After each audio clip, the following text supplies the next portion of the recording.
আসসালামু আলাইকুম। আমাদের আগামী শনিবারে এই পরীক্ষা আছে, এটি RMFI, risk management, operational risk management. এখান থেকে এই মডিউল থেকে অবশ্যই আমাদের প্রশ্ন হবে। অপারেশনাল রিস্ক ম্যানেজমেন্ট এটা নিয়ে আমাদের ব্যাংকের যে অপারেশনাল কাজ, যে কাজগুলো আমরা করি তার মধ্যে যে রিস্ক গুলো থাকে সেগুলো হচ্ছে অপারেশনাল রিস্ক ম্যানেজমেন্ট। আর এগুলা বেশিরভাগই আমাদের ব্রাঞ্চ পর্যায়ে বেশি ঘটে। অপারেশনাল রিস্ক আমাদের হেড অফিস পর্যায়ে ঘটে, তবে ব্রাঞ্চ পর্যায়ে বেশি ইনসিডেন্ট ঘটে। এই অপারেশনাল রিস্কের উপর আমাদের এই অধ্যায়টা। এটার ম্যানেজমেন্ট কিভাবে করব আমরা, অপারেশনাল রিস্ক ম্যানেজমেন্ট চিহ্নিতকরণ থেকে শুরু করে এটার ঝুঁকি নিরূপণ এবং এগুলা মিটিগেট করা, সামগ্রিক প্রক্রিয়াটাই হচ্ছে অপারেশনাল রিস্ক ম্যানেজমেন্ট। এটা ম্যানেজমেন্ট করা বোঝায়। তো এখানে আমাদের যে প্রশ্নটি আছে, এই যে 1 নম্বর প্রশ্ন, অপারেশনাল রিস্ক ম্যানেজমেন্টের উপাদান এবং ফ্যাক্টরগুলি আলোচনা করা। এটা মনে হয় আলোচনা করা হয়েছিল। তারপরে একটু দেখে আমরা পরের অধ্যায়টা আমরা চলে যাব, যেহেতু সামনের দিন পরীক্ষা। এই প্রশ্নটা অনেক বেশি গুরুত্বপূর্ণ, অনেক বেশি। এই অধ্যায়ের মধ্যে কিন্তু এইটুকুই আলোচনা। এখানে কয়টি 8টি, এটা কি সাজেশন না, না সাজেশন না, এটা তো হচ্ছে আমাদের পুরো বই। এইটুকুই আলোচনা এই অধ্যায়ের মধ্যে। 8টি প্রশ্ন এখানে আছে, এগুলো অবশ্যই অবশ্যই আমরা দেখবো। আর এখান থেকে সাজেশন ভিত্তিক যদি আমরা দেখতে যাই, অপারেশনাল রিস্ক ম্যানেজমেন্ট হচ্ছে এটা। 8টি প্রশ্নে আমাদের গুরুত্বপূর্ণ আলোচনা করা আছে। তো 97 আমাদের অপারেশন রিস্ক 7 নম্বর যে প্রশ্নটা, 7 নম্বর প্রশ্নটা আমরা ক্রস দিব, এটা দেখবো না। আমরা 97 এসেছিল, এটা আমরা দেখবো না। আচ্ছা। আর বাদ বাকি সবগুলি আমাদের দেখতে হবে। তাহলে 7 নম্বর প্রশ্নটা আমরা এখানে বাদ যাবে। অপারেশনাল রিস্ক ম্যানেজমেন্টের 7 নম্বর প্রশ্ন বাদ। এটা 97 এসেছিল। তো আমরা কিছু কিছু প্রশ্ন আন্দাজ করা যায় যে এই ধরনের প্রশ্ন আসার সম্ভাবনা বেশি, বা আসে থাকবে আর কি। তেমনি আমাদের এই এই প্রশ্নটা, এই প্রশ্নটা আসার সময় 96-তম আসছিল, এবারও দেওয়ার সম্ভাবনা অত্যন্ত বেশি। প্রশ্নটা বিভিন্ন ঘুরে পেঁচে দিতে পারে। হ্যাঁ, অপারেশনাল রিস্ক ম্যানেজমেন্টের উপাদান বা অপারেশনাল রিস্ক ম্যানেজমেন্টের উপাদানগুলো যেটা আছে সেটা বলা থাকতে পারে ইংরেজি ইয়া ভাবে থাকতে পারে, মানে কম্পোনেন্ট। বাংলা উচ্চারণ করে লেখা লেখা থাকতে পারে। যারা যে যে বিষয়গুলি নিয়ে অপারেশনাল রিস্ক ম্যানেজমেন্ট গঠিত, সেই বিষয়গুলো আলোচনা করুন। মানে কিন্তু উপাদানের কথা বলা থাকবে না, তারপরেও কিন্তু আপনার উপাদানের ওটাই লিখতে হবে। এই এইরকম প্রশ্ন আমাদের এখানে অসম্ভব রকম প্রশ্ন, প্রশ্নের খেলা হয় আর কি। মানে প্রশ্ন এমন ভাবে ঘুরে বেঁচায় দেয়, একই প্রশ্ন ওই অ্যান্সারই হবে। আমরা হয়তো বা কোনো কারণে, আমাদের মানসিক স্ট্রেস বলেন, বিভিন্ন কারণে আমরা সেগুলো ভুলে যাই, যার কারণে আমরা লিখতে পারি না। তো অসম্ভব রকম এই ব্যাংকিং রেগুলার প্রশ্ন ঘুরিয়ে পেঁচিয়ে দেয়, বিভিন্ন রকম ভাষা এখানে প্রয়োগ করে। বাংলা ভাষায় বিভিন্ন রকম ভাবে শব্দগুলো এখানে চয়ন করে তারা প্রশ্ন করে। এই বিষয়গুলো আমরা সজাগ থাকবে একটু। আপনি এটা নিশ্চিত থাকেন, অপারেশনাল এই এখান থেকে প্রশ্ন হবেই, এবং এই 8টি যে প্রশ্ন, 8টি প্রশ্নের মধ্যেই থাকবে, এটা নিশ্চিত। তাহলে কিরকম ভাবে প্রশ্ন ঘুরে পেঁচা করতে পারবে দেখেন। তাহলে এখানে আমাদের এই প্রশ্নটা আসার সম্ভাবনা অত্যন্ত বেশি। রিস্ক ম্যানেজমেন্টের উপাদান এবং ফ্যাক্টরগুলি আলোচনা করুন। তারপর বেসাল ফ্রেমওয়ার্ক শনাক্তকরণে ইভেন্ট ভিত্তিক অপারেশনের ঝুঁকি বা ক্ষতি আলোচনা করুন। আচ্ছা, এটা যদি আমরা দেখি, 2 নম্বর,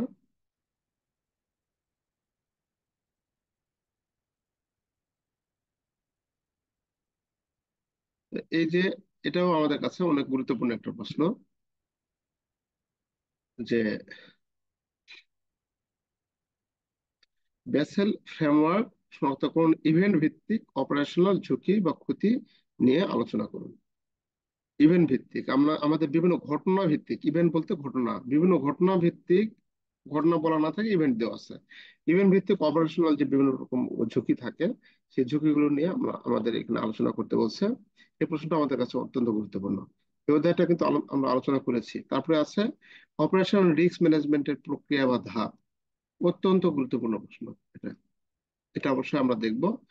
আর একটা প্রশ্ন, যে প্রশ্নটি আমাদের ব্যাংকিং ডিপ্লোমা প্রায় 3টি 4টি বই আছে, এই আলোচনা করা আছে। সেটা হচ্ছে এটা, যে অপারেশনাল রিস্ক ম্যানেজমেন্টের ফ্রেমওয়ার্ক এর প্রতিরক্ষার 3টি লাইন আলোচনা করুন। 3টি লাইন আলোচনা করুন অপারেশনাল। এই অধ্যায়ের 1 নম্বর যে লেকচার শিট, 1 নম্বর লেকচার শিটে এই প্রশ্নটা ভালো মতো আলোচনা করা আছে।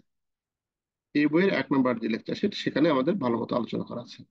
আমরা যদি এটা দেখি, আমাদের 3 নম্বর এটা এখানে, না ওটা ওটা 1 নম্বর, ওটাই সেটা, ওটাই এখানে নিয়ে আসা হয়েছে, ঠিক আছে এটা। তো, প্রতিরক্ষার প্রথম লাইন, বিজনেস লাইফ ম্যানেজমেন্ট, স্বাধীন অপারেশনাল রিস্ক ফাংশন আর স্বাধীন পর্যালোচনা। এই প্রশ্নটা আমাদের জিএফআই আছে, এমএফএস এ আছে, আমাদের ওখানে আরো কি কি অনেক কয়টা, মানে ফার্স্ট ইয়ারে আছে, সেকেন্ড ইয়ারে 2টা বই আছে। এই প্রশ্নটা অত্যন্ত গুরুত্বপূর্ণ, এটা আমরা একটু দেখবো এটা। হুম। আচ্ছা, বাংলাদেশ অপারেশনাল রিস্কের, তার মধ্যে আমরা বলি এখানে, এখানে প্রতিরক্ষার 3টি লাইন, এর উপর আপনার বানিয়ে লিখতে পারবেন। প্রতিরক্ষার 3টি লাইন বলতে আমরা ব্যাংকে যে বিভিন্ন রকম ঝুঁকি হয়, ব্যাংকে যে বিভিন্ন রকম ঝুঁকি আসে, এই ঝুঁকিগুলো আমরা কি করার জন্য, ঝুঁকিগুলোকে এড়িয়ে যাওয়ার জন্য, ঝুঁকিগুলোকে প্রতিরোধ করার জন্য আমাদের 3টি স্তরে আমরা ভাগ করেছি। 3টি স্তর, ঝুঁকিগুলোকে 3টি স্তরে না, বাধা দেওয়ার জন্য বা ধরার জন্য বা মিটিগেট, চিহ্নিত করার জন্য 3টি স্তর আছে। একটা হলো ফ্রন্ট লাইন, যেটা আমরা থাকি, আপনি আমি যারা ব্যাংকে কাজ করি তারা, অর্থাৎ অপারেশনাল কাজে যারা সরাসরি যুক্ত, সেটা হচ্ছে প্রতিরক্ষার প্রথম লাইন। ব্যাংকে যারা কাজ করে, ব্যাংকে যারা সরাসরি ব্রাঞ্চ লেভেলে যারা কাজ করে, এটা হচ্ছে অপারেশনাল লেভেলের প্রথম লাইন। আর প্রতিরক্ষার দ্বিতীয় লাইন হচ্ছে, এখানে আমাদের যেটা বোঝাবে সেটা হচ্ছে আমাদের যে অডিট ডিপার্টমেন্ট আছে, ইন্টারনাল অডিট ডিপার্টমেন্ট যেটা আছে, সেই ইন্টারনাল অডিট ডিপার্টমেন্ট হচ্ছে প্রতিরক্ষা, আপনার আমার ভুল ধরবে না। এটা মূল সারমর্মটা হচ্ছে এটা, যে আপনার আমার তারা ভুল ধরবে। হ্যাঁ, যে কোনো ঝুঁকি হচ্ছে নাকি, কোনো ঝুঁকি তৈরি হচ্ছে নাকি, বা কোনো অজান্তে কোনো ভুল হচ্ছে নাকি, এই জিনিসগুলো তারা ধরবে। আর আপনার আমার অডিট সামগ্রিক যে প্রক্রিয়া, আমাদের ব্যাংক কোনো ঝুঁকির মধ্যে আছে নাকি, এটা দেখবে বাংলাদেশ ব্যাংকের যে অডিট টিম, সে অডিট টিম দেখবে। স্বাধীন পর্যন্ত এগুলো হচ্ছে আমাদের স্বাধীনভাবে সবাই কাজ করবে। এরাও স্বাধীনভাবে কাজ করবে, কোনো ডিরেক্টর পরিচালনা, কোনো ডিরেক্টর অডিট টিমকে প্ররোচনা করতে পারবে না, বা কোনো চেয়ারম্যান পারবে না, এইরকম এরা স্বাধীন, এবং এরাও স্বাধীন। তাহলে দুটাই হচ্ছে অডিট ফাংশন, হচ্ছে ইন্টারনাল অডিট এবং এটা হচ্ছে এক্সটার্নাল অডিট। তো এই জিনিসটা আমরা একটু খেয়াল রাখবো এবং বানিয়ে লিখবো এর উপর আমরা প্রয়োজনে। হ্যাঁ, ওয়ালাইকুম আসসালাম।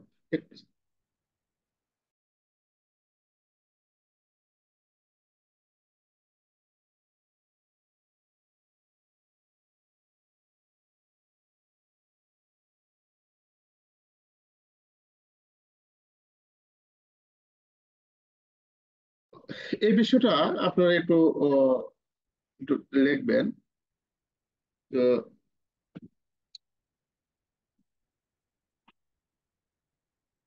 আচ্ছা, discuss the step of operational risk management process. এই প্রসেসটা, অপারেশনাল রিস্ক ম্যানেজমেন্ট প্রসেস, এই প্রক্রিয়াটা আমাদের, এই যে 99% দুটা, এই দুটো আসার সম্ভাবনা অত্যন্ত বেশি। তারপরে আছে বাংলাদেশে অপারেশনাল রিস্ক রেগুলেটরি ফ্রেমওয়ার্কের নির্দেশাবলী আলোচনা করুন, 4 নম্বর। এখানে 4 নম্বরে যেটা আলোচনা করা আছে, শনাক্তকরণ মূল্যায়ন। এটা হচ্ছে এক এক সাবজেক্টে এক এক রকম ভাবে দেওয়া থাকবে। হ্যাঁ, যেমন হচ্ছে অপারেশনাল রিস্ক ম্যানেজমেন্ট প্রসেসের ধাপগুলো। অপারেশনাল রিস্ক ম্যানেজমেন্ট প্রসেস বলতে এটা শনাক্তকরণ থেকে শুরু করে, এই রিস্কটা শনাক্তকরণ থেকে শুরু করে আমরা আহ, একবার প্রশমিত করা পর্যন্ত, মিটিগেট করা পর্যন্ত যতগুলো ধাপ আছে, সবগুলো ধাপই হচ্ছে আমাদের প্রসেস বা প্রক্রিয়া। তো এটা হচ্ছে শনাক্তকরণ এবং মূল্যায়ন। আপনাদের বইয়ে এভাবেই দেওয়া আছে, শনাক্তকরণ এবং মূল্যায়ন একসঙ্গে 2টা পয়েন্ট দেওয়া আছে। আমরা আলাদা আলাদা করে যদি লিখতে হবে, 1 নম্বর শনাক্তকরণ, 2 নম্বর মূল্যায়ন, 3 নম্বর আমরা আহ, পর্যায়িতকরণ, মানে ঝুঁকিগুলোকে আমরা সাজাবো এরকম। তারপরে এখানে অন্য বইয়ে যেটা, সেটা এরকম ভাবে অন্যরকম ভাবেও আছে। তো আপনাদের বইয়ে যেটা দেওয়া আছে, সে শনাক্তকরণ ও মূল্যায়ন একসঙ্গে আছে, মনিটরিং রিপোর্টিং একসঙ্গে আছে। তো আমরা আলাদা আলাদা করে লিখতে পারি এটা। আর এগুলা হচ্ছে এমন একটা পয়েন্ট এগুলা, ঝুঁকি শনাক্তকরণ, ঝুঁকি মূল্যায়ন, ঝুঁকি আহ, পরিচালনা করা, ঝুঁকি শ্রেণীবিন্যাস করা, এই জিনিসগুলা, এই পয়েন্ট গুলা কিন্তু থাকবে প্রত্যেকটা প্রায় প্রশ্নে থাকবে এগুলা।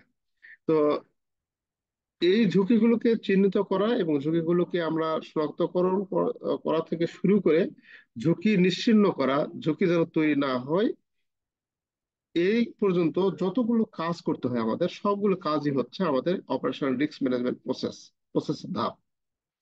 তো ধাপগুলোর মধ্যে শনাক্তকরণ, মূল্যায়ন, মনিটরিং, রিপোর্টিং, নিয়ন্ত্রণ, প্রশমন, এই প্রশমন পর্যন্ত আমাদের হচ্ছে লাস্ট ধাপ আর কি। প্রশমন পর্যন্ত যে লাস্ট ধাপ, প্রশমন বলতে এটা একবারে নিশ্চিহ্ন করে দেওয়া, এটা যেন আর তৈরি না হয়, এই ঝুঁকি যেন সৃষ্টি না হয়, এটা আর করা। তো এইখানে এই পয়েন্ট গুলো আছে, আমরা এই পয়েন্ট গুলো আলাদা আলাদা করেও ব্যবহার করতে পারি। তো এই পয়েন্ট গুলো আমাদের কিন্তু অবশ্যই মনে রাখতে হবে।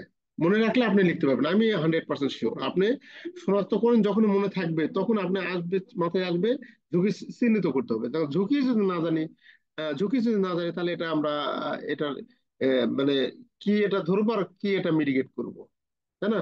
সেই ঝুঁকিকে মূল্যায়ন করার ক্ষমতা থাকতে হবে, সেই ঝুঁকিকে মনিটরিং করার ক্ষমতা থাকতে হবে, রিপোর্টিং করার ক্ষমতা থাকতে হবে, আমাদের রিপোর্টিং করতে হবে, তারপরে নিয়ন্ত্রণ করতে হবে, প্রশমন করতে হবে, তারপরে আবার অনেক দেখতে হবে, সেগুলো আবার রিভিউ করে দেখে যে এগুলো আবার এই ঝুঁকিগুলো আবার তৈরি হয় কিনা। এরকম তো এখানে 6টি পয়েন্ট আমরা দিতে পারি। 3টে পয়েন্ট আছে, 3 দুগুলো 6টি করতে পারি আমরা। অনেক গুরুত্বপূর্ণ প্রশ্ন, এই দুটো প্রশ্ন অনেক গুরুত্বপূর্ণ। আচ্ছা,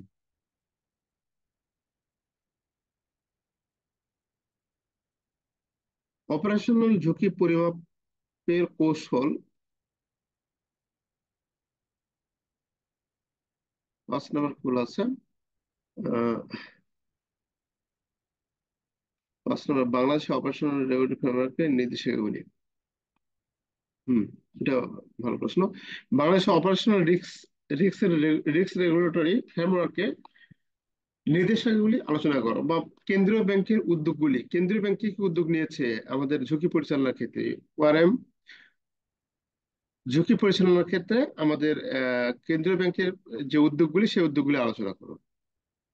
তো এই উদ্যোগগুলি এখানে এটা এটা এটা মানে কি বলবো, যে এই প্রশ্নগুলো এত বেশি ইম্পর্টেন্ট, মানে এত বেশি ইম্পর্টেন্ট এই প্রশ্নগুলি, যে মনে হয় দিয়েছে সবগুলি মনে দিয়েছে এরকম ইম্পর্টেন্ট। আপনার এগুলো কিন্তু অবশ্যই দেখবেন বা দেখতে হবে আমাদের। এবং এটা আসার মতো, এই জাত পর্যন্ত কেন 96, 97 অন্যগুলো আসছে, এগুলো হয়তো দিতে পারে, এবার 98 আসতে পারে। ওআরএম পরিচালনার কেন্দ্রীয় ব্যাংকের উদ্যোগগুলি বর্ণনা করুন। হ্যাঁ, এটা আসার সম্ভাবনা অত্যন্ত বেশি। তো এখানে একটা বিষয় দেখুন, এখানে কিন্তু বাংলাদেশ ব্যাংকের সার্কুলার গুলোর কথা বলা আছে, অভ্যন্তরীণ নিয়ন্ত্রণ এবং সম্মতির নির্দেশে, এখানে অনেক কিছু বলা আছে। হ্যাঁ, এত কিছু আমরা যদি না লিখতে পারি তাহলে কিন্তু আমরা মূল যে থিমটা, সেই থিমটা আমরা লেখার চেষ্টা করব। আর এখানে কিন্তু প্রত্যেকটা সার্কুলারের ইয়ে দেওয়া আছে, ডেট দেওয়া আছে। সার্কুলার নাম্বার কত, ডেট দেওয়া আছে। তো আমরা সার্কুলার নাম্বার, ডেটটা যদি মনে না থাকে, সমস্যা নেই, না দেন, সার্কুলার নাম্বারটা একটু মনে রাখার চেষ্টা করবেন, সার্কুলার নাম্বার। এবং এবং আরেকটা বিষয় হচ্ছে যে এখানে যেটা বাংলা আছে, এটার ইংরেজি অংশটা একটু দেখবেন। ইংরেজি মানে এইটুকু শুধু ইংরেজি দেখবেন হেডলাইনে, তাহলে আপনার কাছে আরো মনে রাখা ইজি হবে। হুম। তো এটা হচ্ছে অভ্যন্তরীণ নিয়ন্ত্রণ ও সম্মতি সংক্রান্ত নির্দেশিকা। এটা যদি আমরা 1 নম্বরটা যদি এখানে দেখি তাহলে আমাদের কাছে আরো ইজি লাগবে। Guideline on internal control and compliance. দেখুন এখানে কত সুন্দরভাবে এটা আমরা আমরা মনে রাখতে পারবো, internal control and comply, ICC. আর এটাকে যদি আমরা এর বাংলার দিকে একটু ঝুঁকে যাই, তাহলে কি হচ্ছে, অভ্যন্তরীণ নিয়ন্ত্রণ ও সম্মতি সংক্রান্ত নির্দেশিকা। এটা মনে রাখা আমাদের কাছে শর্ট আপ, এটা মানে আমরা ওই ইংরেজিটা বেশি ব্যবহার করি। তো আপনারা ওটাকে আপনারা কিন্তু বাংলাতেও লিখতে পারেন, ইন্টারনাল কন্ট্রোল এন্ড কমপ্লায়েন্স, এভাবে আমরা লিখতে পারি। আর সার্কুলার নাম্বারটা কিন্তু এভাবে নাম্বারটা দিব, বাট কবে প্রকাশিত হয়েছে এটা যদি আমরা নাও পারি, তো সার্কুলার নাম্বারটা আমাদের দিতে হবে, বিআরপিটি সার্কুলার 17 কি কি বলছে তো এটা আমাদের জানার কথা, আইসিসির যে যে ইয়াগুলো, এগুলো আমাদের জানার কথা। তারপরে আছে জালিয়াতি বিরোধী অভ্যন্তরীণ নিয়ন্ত্রণ বা সমন্বয়ন, এই প্রশ্নটা মনে হয় দিবে এবারে মনে হয় যথাসম্ভব। প্রশ্নটা অবশ্যই আপনার দিকে যাবে এটা। তো এখানে জালিয়াতি বিরোধী অভ্যন্তরীণ নিয়ন্ত্রণের সমন্বয়ন, এটা কি বলছে ইংরেজি অংশটুকু?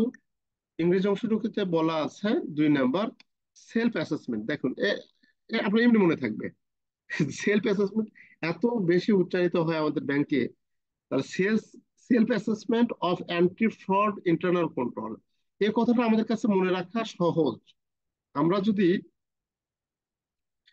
বাংলা ওইভাবে, যেটা বাংলা আছে ওইভাবে না, self employ assessment of anti fraud international control, internal control, এই কথা যে বাংলা উচ্চারণ করে লিখে তারপরেও হবে।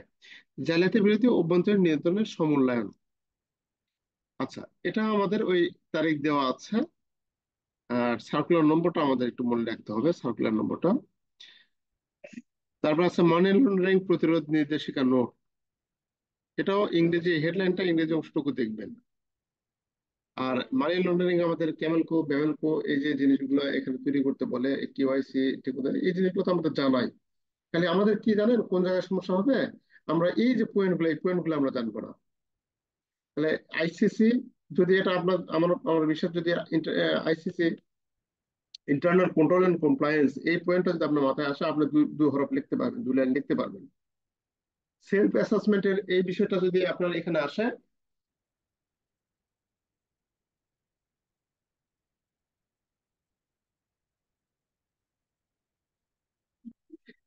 সেলফ অ্যাসেসমেন্টের এই কথা যদি আপনার এখানে আসে, তাহলে কিন্তু মাথায় আসে, তাহলে আপনি কিন্তু এটা লিখতে পারবেন। সেলফ অ্যাসেসমেন্ট যা করতে হয়, বিশেষ করে অপারেশন ম্যানেজার সেলফ অ্যাসেসমেন্টের উপর যে রিপোর্ট পাঠায়, প্রত্যেক মাসে মনে হয় পাঠাতে হয়। তো এটা তাদের জানার কথা, বা ভালো জানেন আর কি। তারপরে আছে মানি লন্ডারিং প্রতিরোধ বিষয়ক নির্দেশিকা, মানি লন্ডারিং এর ট্রেনিং করে না এমন কেউ ব্যাংকার নেই। হয়েছে হয়েছে, রাখো, হয়েছে রাখো, হয়েছে রাখো, মেরে গেলো। মানি লন্ডারিং এর ট্রেনিং করে না এমন কোনো মনে হয় অফিসার নাই। তো এটা আমাদের এটা শুধু মাথায় আমাদের রাখতে হবে, মানি লন্ডারিং প্রতিরোধ নির্দেশিকা নোট বা মানি লন্ডারিং প্রতিরোধ, এটা লিখেও আপনারা লিখতে পারেন। তারপরে 4 নাম্বার, ব্যাংকগুলির জন্য ঝুঁকি ব্যবস্থাপনা নির্দেশিকা। এই 4 নাম্বার ওটা দেখবেন। চারে এখানে আমাদের যেটা বলা আছে, এই প্রশ্নটা মনে হয় দেওয়ার সম্ভাবনা অনেক বেশি। এই প্রশ্নটা risk management guideline for bank, risk management. আচ্ছা, এখানে আমরা অনেক কয়েকটা আইসিটি নিরাপত্তা বিষয়ক নির্দেশনা, আইসিটি নিরাপত্তা বিষয়ক যে নির্দেশনাগুলো আছে, সেগুলো আমাদের এখানে বাংলাদেশ ব্যাংক যে গাইডলাইন দিয়েছে আমাদের, ঝুঁকি ভিত্তিক মূলধন পর্যাপ্ত রাখার নির্দেশিকা। আমাদের ব্যাংক কখন কি হয়ে যাচ্ছে না হয়ে যাচ্ছে, আমাদের মূলধন পর্যাপ্ততা, আমাদের ক্যাপিটাল এডুকেসি আমরা যেটা পড়ে আসছি এর আগে, সেটা কিন্তু এটা বাংলাদেশ ব্যাংকের যে সার্কুলার, সেই সার্কুলার অনুযায়ী কিন্তু আমরা মূলধন পর্যাপ্ত রাখি। অন্যান্য নির্দেশিকা বা প্রবিধান ও আইন, অন্যান্য নির্দেশিকা প্রবিধান আইন, এর মধ্যে আপনার আপনার অন্যান্য প্রবিধান এবং আইন, অন্যান্য নির্দেশিকা প্রবিধান আইন, এটার মধ্যে ক্লোন্ডাইজ দিয়ে এর মধ্যে যত যা আছে আর অন্যান্য গুলো এর মধ্যে ঢুকিয়ে দিবে। কিন্তু আমাদের এখান থেকে এটা 60 দেওয়া আছে, কমপক্ষে 4টি 5টি আমাদের অবশ্যই লিখতে হবে। অনেক গুরুত্বপূর্ণ প্রশ্ন, এটা অবশ্যই আপনারা দেখবেন, অবশ্যই দেখবেন, অবশ্যই দেখবেন। যে এখানে 3টি প্রশ্নই পেলাম আসার মতো প্রশ্ন। দেখুন সবগুলো প্রশ্ন, প্রশ্নগুলো এমন ভাবে দিয়েছে, মানে সবগুলো প্রশ্ন ইম্পর্টেন্ট এরকম। অপারেশনাল ঝুঁকি পরিমাপের কৌশল আলোচনা করুন। অপারেশনাল ঝুঁকি পরিমাপের কৌশল আলোচনা করুন,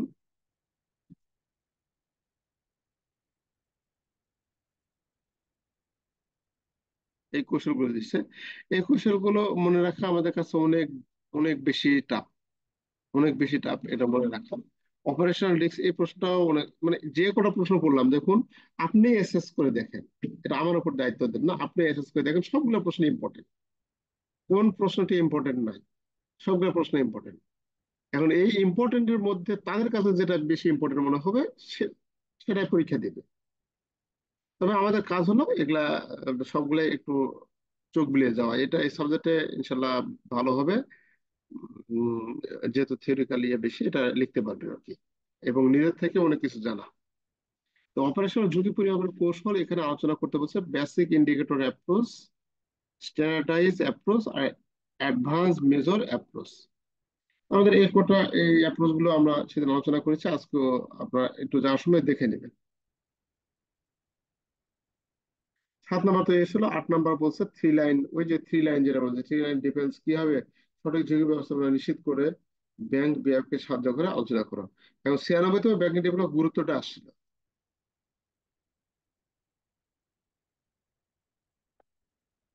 96 ব্যাংকিং ডেভেলপ গুরুত্ব আসছিল, যে গুরুত্ব থ্রি লাইন ডিফেন্স ফ্রেমওয়ার্কের গুরুত্ব আলোচনা করো। আপনাকে গুরুত্ব আলোচনা করতে বলছে এখন। এর ভিত্তিতে আপনাকে গুরুত্ব কিন্তু এটা যদি পড়েন তাহলে কিন্তু গুরুত্ব বানিয়ে লিখতে পারবেন। এখন আমার এখানে গুরুত্ব সরাসরি দেওয়া নাই। সরাসরি দেওয়া নাই, এখন আপনি মনে করবেন যে এটা তো গুরুত্ব দেওয়া নাই প্রশ্ন, এখন ওইভাবে প্রশ্ন ব্যাংকিং ডিপ্লোমায় সরাসরি কোন পাওয়া কঠিন। তো এখানেও থ্রি লাইনের কথা বলা আছে। প্রতিরক্ষার প্রথম লাইন ব্যবসায়িক ইউনিট, দেখেন এখানেও কিন্তু ওই সূত্রের মতো দেওয়া আছে। প্রতিরক্ষার প্রথম লাইন উপরে যেটা আলোচনা করবো সেই বিষয়টা কিন্তু ব্যবসায়িক ইউনিট, অর্থাৎ আপনি আমি ব্রাঞ্চে যেটা কাজ করি তারা। প্রতিরক্ষার দ্বিতীয় লাইনে risk management and compliance function, এটা। প্রতিরক্ষার তৃতীয় লাইন, এখানে অভ্যন্তরীণ নিরীক্ষা প্লাস এর সঙ্গে আমাদের বাহ্যিক নিরীক্ষা বিষয়টাও অন্তর্ভুক্ত আছে। তো এটা দেখবেন একটু এই একই কথা। আর এখানে উম আহ, যথাযথ ঝুঁকি ব্যবস্থাপনা নিশ্চিত করার জন্য ব্যাংক এবং আইএফ গুলির জন্য প্রতিরক্ষার 3টি লাইনের মূল সুবিধা রয়েছে। সুবিধা, গুরুত্ব, প্রয়োজনীয়তা একই জিনিসই, এটা মাথায় রাখবেন। সুবিধা, গুরুত্ব, প্রয়োজনীয়তা একই জিনিসই। যে সুবিধা বলতে আমাদের কি কি সুবিধা হয় আমরা অর্জন করতে পারি সেই জিনিসগুলো এখানে আছে স্পষ্টভাবে সংজ্ঞায়িত। কোনো ভূমিকা, দায়িত্ব, জবাবদিহিতা, স্বাধীন তদারকি, নিয়ন্ত্রক সম্পত্তি, ঝুঁকি সচেতনতা, আরো অনেক পয়েন্ট এখানে আপনি বানিয়ে লিখতে পারেন। যে আমাদের প্রতিরক্ষার যে 3টি লাইন আছে, 3টে ফরম্যাট আছে, এই ফর্ম অনুযায়ী যদি একটা ব্যাংকে আমাদের থাকে তাহলে এর ব্যাংকে কি কি সুফল পাবে, কি কি মানে ব্যাংকে থাকে কেন গুরুত্বপূর্ণ, এই জিনিসগুলো এখানে আমরা আলোচনা করতে পারি। অনেক ধরনের আলোচনা করতে পারি। আপনি আমি, আপনার আমার কাজের ভুল ধরবে, আপনার আমার কাজ করতেছি, সে কাজটা তদারকি করবে। আপনি আমি যেটা কাজ করতেছি এটা কি জরুরি কি জরুরি না, অবশ্যই জরুরি। আপনার আমার যে অডিট করতেছে তাকে তার কাজের তদারকি করবে, সেটা অবশ্যই জরুরি। এই জিনিসগুলো আমাদের ব্যাংকে অত্যন্ত জরুরি, কারণ এগুলো যদি না থাকতো তাহলে ব্যাংকগুলো আমাদের আরো অনেক ভুলে ভালে মানে জালিয়াতিতে অনেক কিছু কেলেঙ্কারি হয়ে যেত, যদি এই স্বাধীন ফাংশনটা না থাকতো। তো এই জিনিসগুলো আমরা বানিয়েও কিন্তু লিখতে পারি। তো এটা হচ্ছে আমাদের গেল সর্বশেষ অধ্যায়, সর্বশেষ না, 4 নম্বর অধ্যায় আমরা দেখব। তারপরে হচ্ছে 5 নম্বর যে লেকচার সেটা, সে 5 নম্বর লেকচার সেটা একটু যদি দেখি, তাহলে এখানে 5 নম্বর এটি policy initiative, policy initiatives for development of risk management in FIS। তো এখানে প্রশ্ন আলোচনা করা আছে, অনেক বড় অধ্যায় তো দেখতেছি, 31টি প্রশ্ন আলোচনা করা আছে এখানে। তো 31টি প্রশ্ন আলোচনা করা আছে, এর মধ্যে থেকে আমরা যদি সাজেশনে যাই, সর্বশেষ অধ্যায় এটি।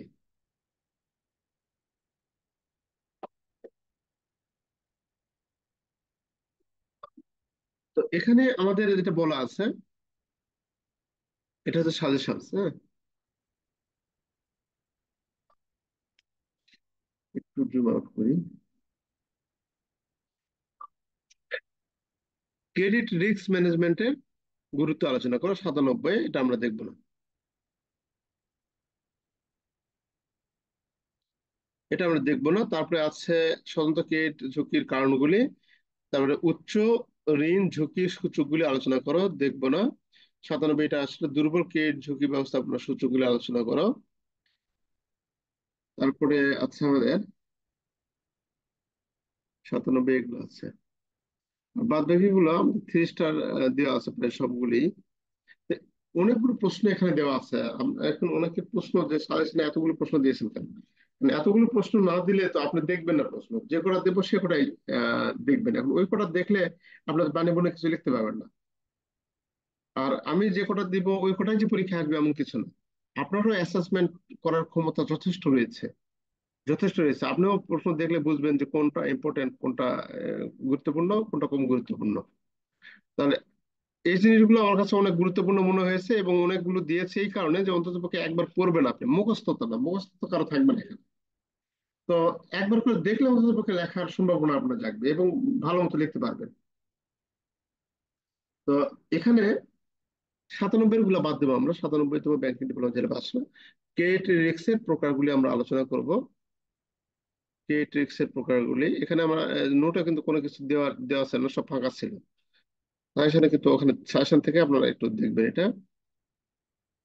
তো discuss the type of credit risk. Credit risk এর টাইপ সাধারণত আমরা দুই ধরনের দেখি। একটা হচ্ছে স্ট্যান্ড অ্যালোন বা ট্রানজেকশনাল ক্রেডিট রিস্ক, আর একটা হচ্ছে আমাদের portfolio credit risk. Portfolio credit risk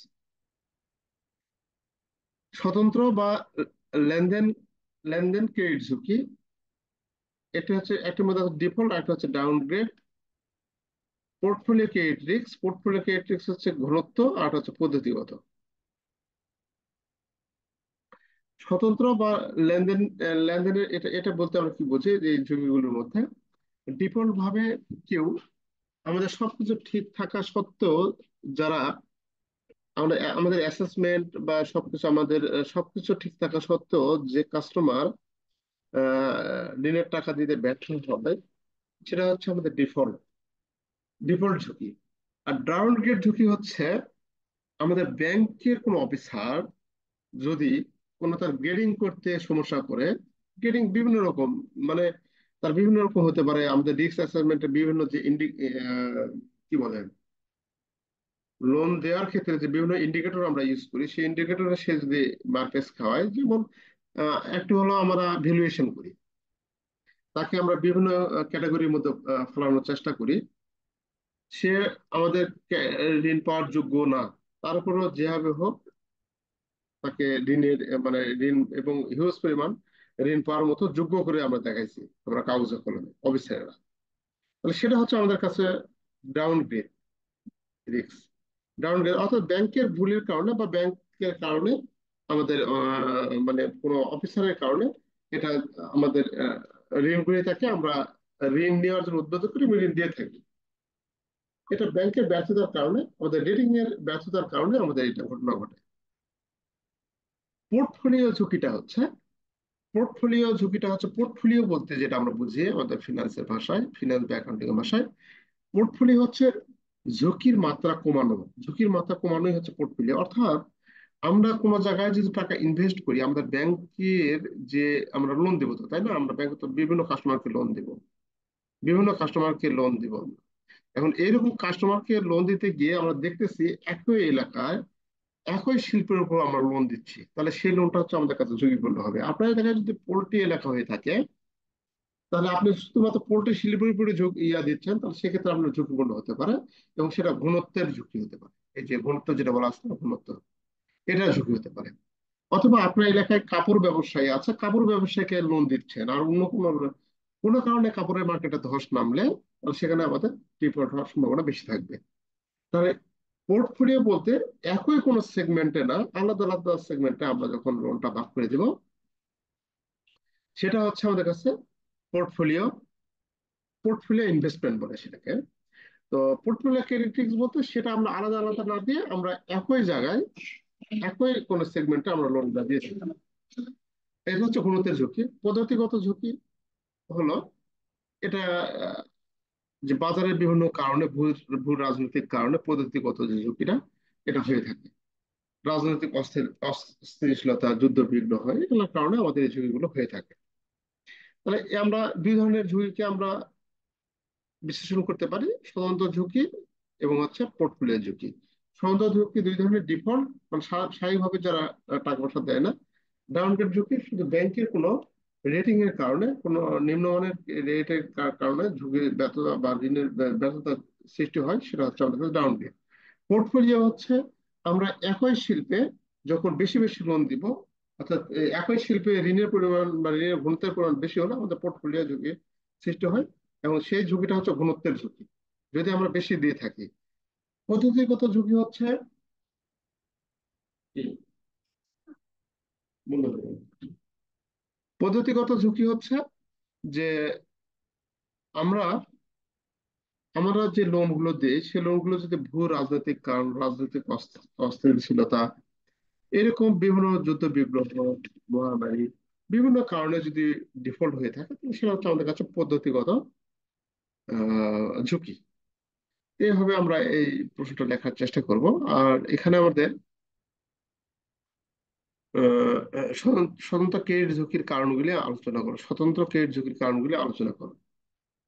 মানে স্বতন্ত্র ক্রেডিট ঝুঁকির মধ্যে কোনটা পড়ে? এই যে এই দুটা উপরের দুটা স্বতন্ত্র ক্রেডিট ঝুঁকি, মানে ডিফল্ট আর ডাউন গ্রেড। তাহলে এই দুটো ঝুঁকির কারণ আমাদের আলোচনা করতে বলছে। রিস্ক ম্যানেজমেন্টের গুরুত্ব আলোচনা করো। আর স্বতন্ত্র ক্রেডিট ঝুঁকির কারণগুলো আলোচনা করো। এখানে শুধুমাত্র পয়েন্ট আকারে দেওয়া আছে। আমাদের যদি 8 মার্কের বা 7 মার্কের প্রশ্ন হয় তাহলে 5টি পয়েন্ট দিয়ে আমরা বা 7টি পয়েন্ট দিয়ে আমরা এইগুলাকে আমরা ইয়ে করবো, মানে যে মনে থাকবে সেটা লিখবো। অনুপযুক্ত বা দুর্বল মূল্যায়ন। অনুপযুক্ত বা দুর্বল মূল্যায়নের ফলে আমাদের ক্রেডিট রিস্ক হিসেবে ভুল কাঠামো, অপর্যাপ্ত নগদ প্রবাহ, ফরেক্স ঝুঁকিতে ব্যর্থতা, মৌলিক বিষয়গুলি উপেক্ষা করে না ঋণ নেওয়া, তারপর হচ্ছে অনুমোদন শর্ত পর্যবেক্ষণের অভাব, প্রস্তুত উত্তরাধিকারী অভাব। এখানে অনেকগুলি দেওয়া আছে, 12টি দেওয়া আছে, যে কোনো 5টি আপনার মুখস্থ করবে। অপর্যাপ্ত নিরাপত্তা গ্যারান্টি, অসম্পূর্ণ ডকুমেন্টেশন, ইউটিলিটি এবং ইনপুটের অভাব, এরকম অনেক দেওয়া আছে, এগুলো একটু দেখে নেবেন।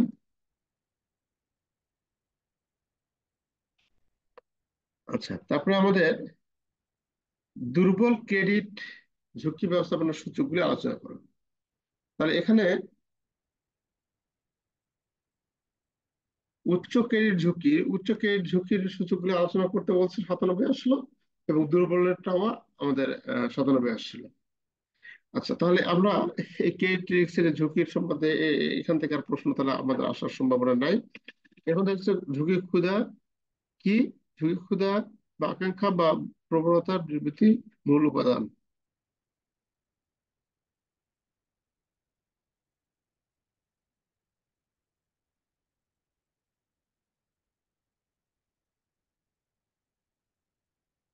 আচ্ছা, মূল উপাদান আলোচনা করুন। এই যে এই বিষয়টা, এই প্রশ্নটা আমাদের কাছে অনেক বেশি ইম্পর্টেন্ট, যে ঝুঁকি ক্ষুধা বা আকাঙ্ক্ষা বা প্রবণতা বিবৃতি, RAS কি? ঝুঁকি ক্ষুধা, আকাঙ্ক্ষা, প্রবণতা বিবৃতি, মূল উপাদান।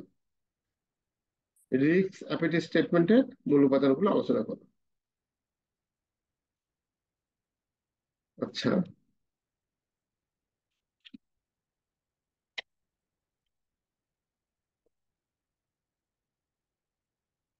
তারপরে এটা যদি একটু দেখি আমরা,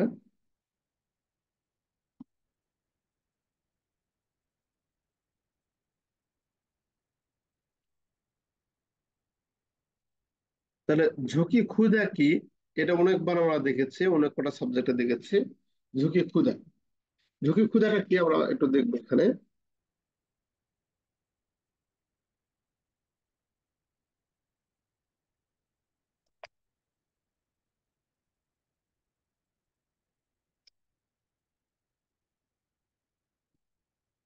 আচ্ছা,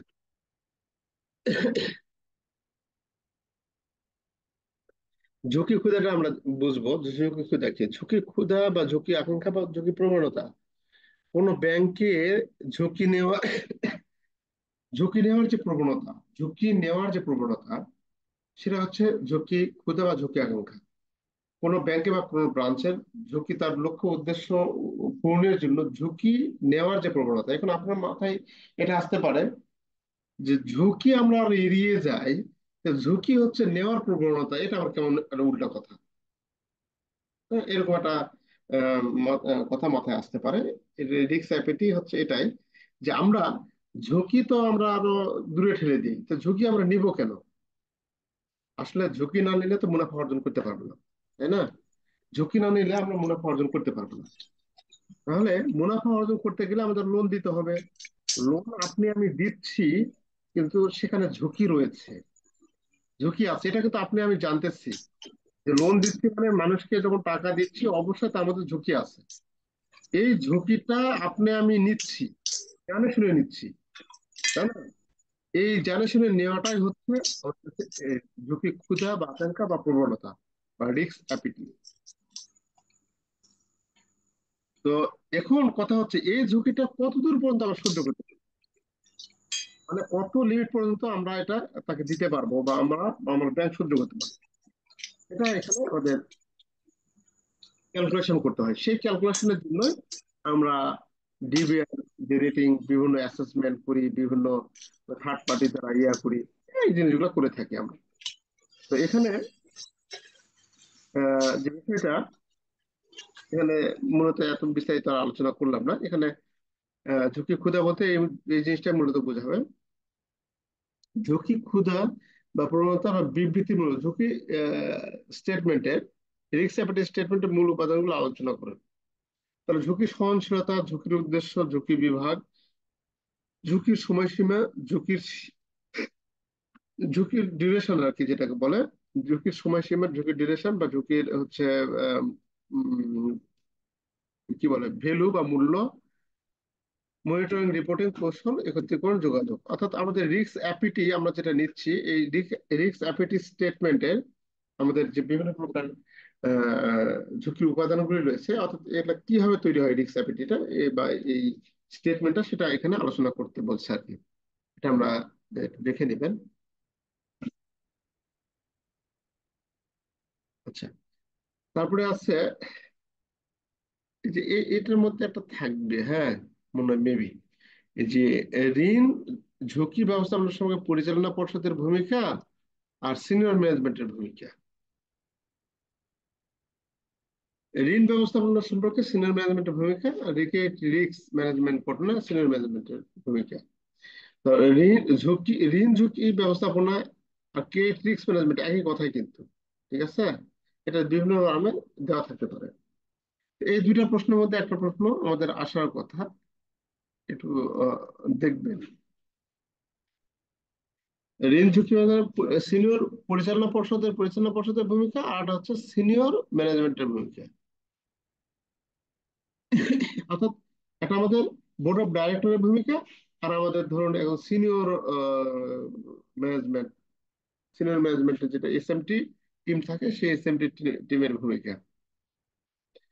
আচ্ছা, সম্পদ ব্যবস্থাপনা নীতির হাইলাইট গুলো আলোচনা করুন।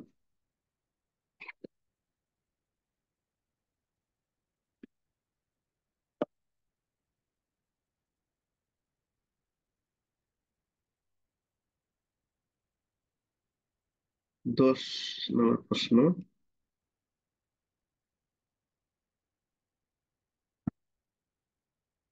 এর দুটো প্রশ্ন একবার করে পড়ে যাবেন, এটা এটা আসার সম্ভাবনা অত্যন্ত বেশি। সিনিয়র ম্যানেজমেন্টের ভূমিকা এবং এই যে পরিচালনা পর্ষদের ভূমিকা, বোর্ড অফ ডাইরেক্টরের ভূমিকা, এই দুটো প্রশ্ন অবশ্যই আপনারা এখান থেকে দেখে যাবেন। খুব বেশি বড় না, অল্প করে আছে। এটা হচ্ছে 10টা পয়েন্ট আছে, এটা একবার করে পড়ে যাবেন, রিডিং পড়ে যাবেন একবার করে। মানে এটা এই না যে যেটা আছে সেটা আমাকে লিখতে হবে, দলিল না। যে বাংলাদেশ ব্যাংকের গাইডলাইন যদি বলা থাকতো তাহলে আমরা কিন্তু ওখানে লিখতাম, যা আছে তাই লিখতাম, কিন্তু এটা ভূমিকাগুলো, তাদের ভূমিকাগুলো কি, এই ভূমিকাগুলো আমরা এটা একবার পড়ে যাব, পড়ে গিয়ে আপনার মতো করে আপনি লিখবেন, আপনার ভাষা এখানে প্রয়োগ করবেন। ঠিক সিনিয়র ম্যানেজমেন্ট টিমের ক্ষেত্রেও একই রকম।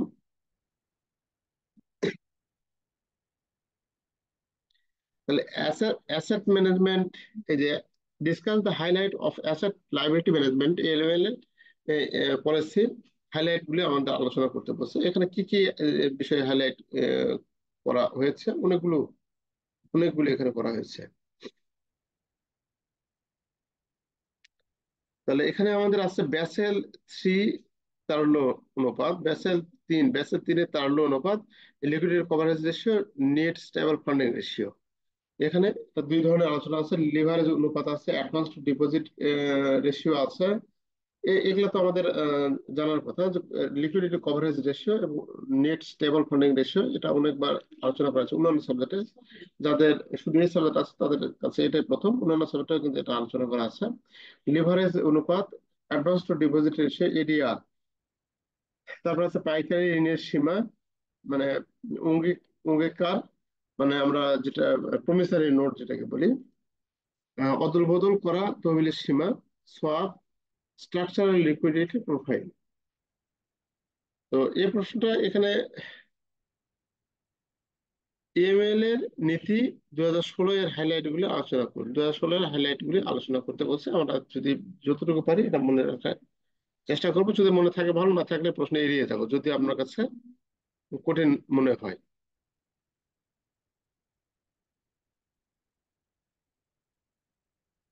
ক্যালকো এর গঠন আলোচনা করুন। ক্যালকো অ্যাসেট, আমাদের অ্যালকো মূল কি, যে অ্যাসেট লাইবিলিটি ম্যানেজমেন্ট,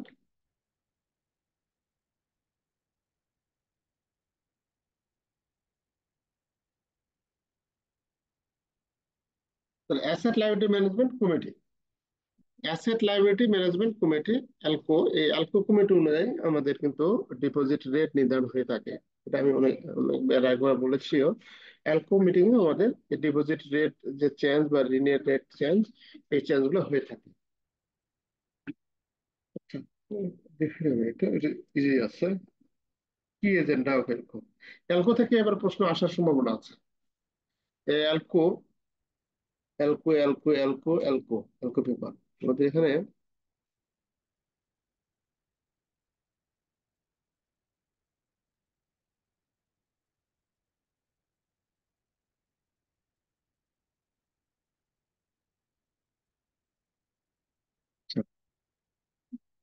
অ্যালকো, অ্যালকো এর দেখবেন, অ্যালকো অ্যালকো অ্যালকো, এটা আলোচনা করা হয়েছিল মনে হয়।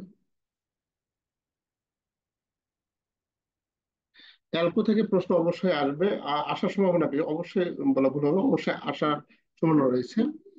আর এই যে treasury, treasury front office, mid office এবং ব্যাক অফিসের কাজ কি? Treasury front office, mid office এবং ব্যাক অফিসের কাজ কি?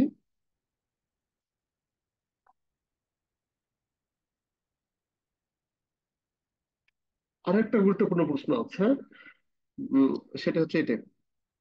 এটা আমাদের না আসতে পারে, তবে এটা আসার সম্ভাবনা আছে। শাখা পর্যায়ে বেমেলকো এর প্রতিনিধির ভূমিকা আলোচনা করুন। বেমেলকো, তো শাখা পর্যায়ে বেমেলকো কি হয়? আমাদের স্যাররা হয়, তাই না? তো শাখা পর্যায়ে বেমেলকো আমাদের ব্যারিস্টার হয়ে থাকে। তো তার ভূমিকা আমাদের আলোচনা করতে বলছেন। এবং তারপরে যে পড়াগুলো, এই পড়াগুলো কিন্তু আমাদের অনেক মজার পড়া। বিএফআই সুপারিশকৃত কর্তৃপক্ষের গ্রাহক ডিউ ডিলিজেন্স নিয়ে আলোচনা করুন। গ্রাহকের due diligence, customer due diligence, customer due diligence কি, এটা আমাদের আলোচনা করতে বলছে। এটা অবশ্যই আমরা দেখবো। কাস্টমার ডিউ, আচ্ছা,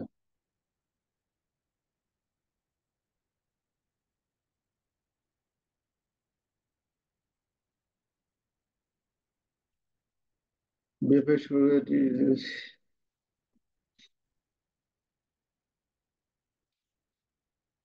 সিডিডি। আরেকটা প্রশ্ন হচ্ছে সিডিডি, এসডিডি এবং ইডিডির মধ্যে পার্থক্য, এটা আমি আপনাদের এখানে দিতে ভুলে গেছি শেষ পর্যন্ত। সিডিডি, এসডিডি এবং ইডিডির মধ্যে পার্থক্য আলোচনা করুন। সিডিডি, এসডিডি এবং EDD. Customer due diligence, simplified customer due diligence, তারপরে আছে,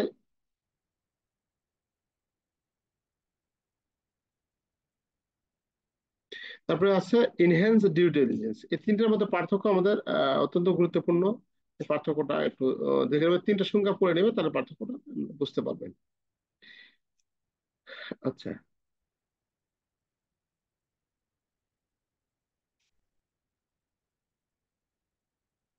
বিএফআই সুপারিশকৃত কর্তৃপক্ষের এনহ্যান্সড ডিউ ডিলিজেন্স নিয়ে আলোচনা করুন। প্রত্যেকটা আমরা এখানে আলোচনা করতে বলছে।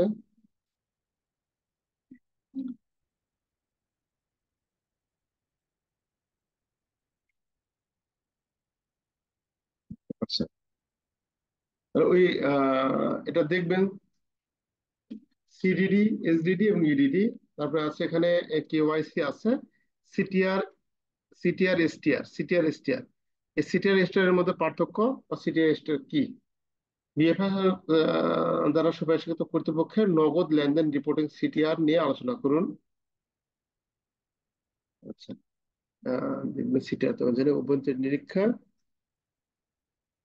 অভ্যন্তরীণ ক্ষেত্র।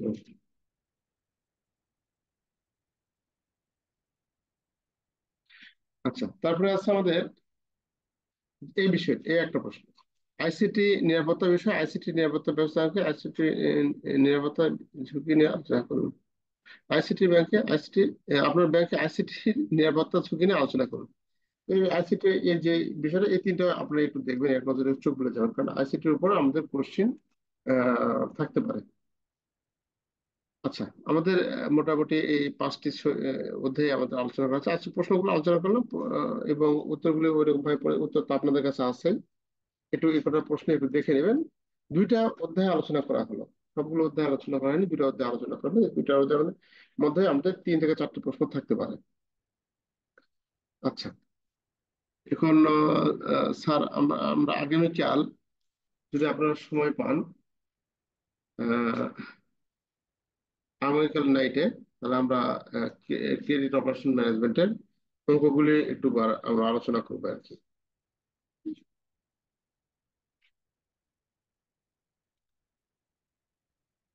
ক্রেডিট অপারেশন ম্যানেজমেন্টের অঙ্কগুলি আলোচনা করবো, যদি কালকে সময় পান একটু নক দিয়ে আমরা আলোচনা করবো আর কি। আর এবারে ক্লাসটাও কম হয়েছে বিভিন্ন কারণে। আহ, রমজানেও একটা বিশাল গ্যাপের কারণে আমাদের ক্লাসগুলো কম হয়েছে, যে যে কারণে অনেক ভাই ফোন করে বলেছে যে আপনার ক্লাসগুলো দেন না কেন, আমরা তো শুনতে পাচ্ছি না, এরকম। যাই হোক, এবারে করতে পারি না, আগামীতে ইনশাল্লাহ সম্পূর্ণ আপনারা কেউ যদি জয়েন হয়তো পরে করেন বা পরে আসেন, কিন্তু আমি একাই এই ক্লাসটি ইয়ে করবো, যাতে এগুলা শুনলে কিন্তু অনেক উপকার হয়। হম, শুনলে অনেক উপকার হয়, উপকার হয় আপনাদের। যাই হোক, অনেক ভাই অবশ্য ফোন দিয়ে বলেছে দিতে পারছি না কেন, এই সমস্যার কারণে। আপনারা তো আসেন, প্রথম পর্বে যারা আছে তারা আসে না, ইয়া ঠিকই নেই। মানে তারা ক্লাসের সময় আসে না, আবার দুই একজন আসে অসময়ে আসে, বলে যে কি ব্যাপার স্যার, ক্লাস নেবেন নাকি, এরকম। তো স্যার, তাহলে আজকে এখানে রাখতে যাচ্ছি স্যার।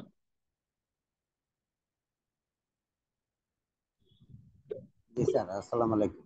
জি স্যার। আসসালামু আলাইকুম স্যার। ভালো আছেন তো স্যার?